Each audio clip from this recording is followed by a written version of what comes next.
बटेंगे तो कटेंगेचा प्रवास आता बाटेंगे तो बचेंगे पर्यंत पोहोचलाय असं विरोधकांचं म्हणणं आहे। याला निमित्त ठरले ते सौगाते मोदी या भाजपच्या उपक्रमाचं।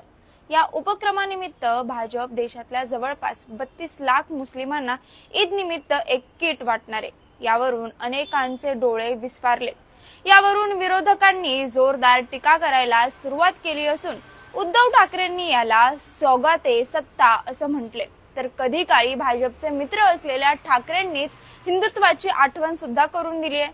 पण नेमकं असं काय घडलंय की सौगाते मोदी असा उपक्रम सुरू करण्याची गरज भाजपला पडली आहे? यामागं राजकारण आहे का? हे नेमकं काय आहे जाणून घेऊ या लाईव्हच्या माध्यमातून। नमस्कार, मी शिवानी, पॉलिटिकल महाराष्ट्राच्या लाईव्ह मध्ये तुम्हा सर्वांचं स्वागत। सुरुवातीला सौगाते मोदी हा उपक्रम नेमका काय आहे हे जाणून घेऊ। सौगात ए मोदी हे अभियान अल्पसंख्याक समुदायात येणाऱ्या मुस्लिम, शीख आणि ख्रिश्चन धर्मियांसाठी गरजूंना या माध्यमातून काही खाण्याच्या वस्तू दिल्या जात आहेत। पक्षाचे तब्बल 32,000 पदाधिकारी 32,000 मशिदींमधून 32 लाख मुस्लिमांना सौगात ए मोदी या किटचं वाटप करणार आहे। या किट मध्ये खजूर, मेवा, साखर असणार आहे। त्याशिवाय महिलांच्या देण्यात येणाऱ्या किट मध्ये सूटचे कापड आणि पुरुषांच्या किट मध्ये कुर्ता पायजाम्यासाठी कापड असणार आहे। पण मुस्लिम समुदायाशी पक्ष जोडला जावा यासाठी भाजपकडून हे अभियान हाती घेण्यात आल्याचे राजकीय वर्तुळातून सांगण्यात येते।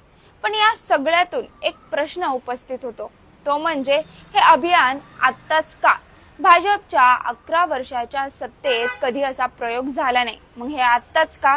तर याचं कारण म्हणता येईल ते म्हणजे बिहार निवडणूक। लगेचच देशात कुठली निवडणूक होणार असेल तर ती सध्या बिहारमध्ये 19% मतदार हे मुस्लिम आहेत। निवडणुकीमध्ये हे मुस्लिम्स बऱ्याचदा निर्णायक भूमिका बजावतात।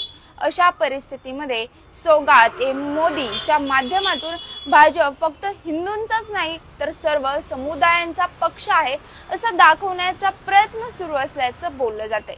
तसंच पुढच्या वर्षी पश्चिम बंगाल आणि केरळमध्ये सुद्धा निवडणूक आहेत। इथे सुद्धा अल्पसंख्याक निर्णायक भूमिका बजावत असतात।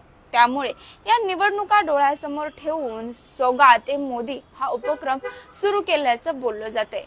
आता भाजप जरी अशा प्रकारचे अभियान सुरू करत असेल, पण यासाठी पूरक असं वातावरण तयार करतं ते संघ गेल्या काही वर्षांपासून सोशल हार्मोनी असली पाहिजे असं सांगत आहे। यानुसार त्यांनी त्यांच्या कार्यकर्त्यांना आव्हान केले की तुम्ही थोडीशी आक्रमक भूमिका बाजूला ठेवून सर्वसमावेशकता जपण्याचा प्रयत्न करा। DNA एक आहे असं सांगणं, प्रत्येक मशिदीखाली शिवलिंग शोधू नका किंवा पुण्यात सांगितल्याप्रमाणे सोशल हार्मोनी जपायची असेल तर प्रत्येक प्रार्थना स्थळावर दावा करू नका, या सगळ्यातून वातावरण बिल्डअप करण्याचा प्रयत्न सुरू झाला होता। थोडक्यात बीजेपीचा वोटर हिंदू असल्यामुळे, त्याचा बेस हिंदू असल्यामुळे त्यांना कितपत हे पचतं, आता हा सुद्धा एक प्रश्न यातून उपस्थित होतो। पण सौगात ए मोदी म्हणणं हा प्युअरली बीजेपीचं राजकारण असल्याचं सुद्धा टीका केली जाते। त्यामुळे आता यावर तुम्हाला काय वाटतं हे आम्हाला कमेंट करून नक्की सांगा आणि पाहत राहा पॉलिटिकल महाराष्ट्र। धन्यवाद।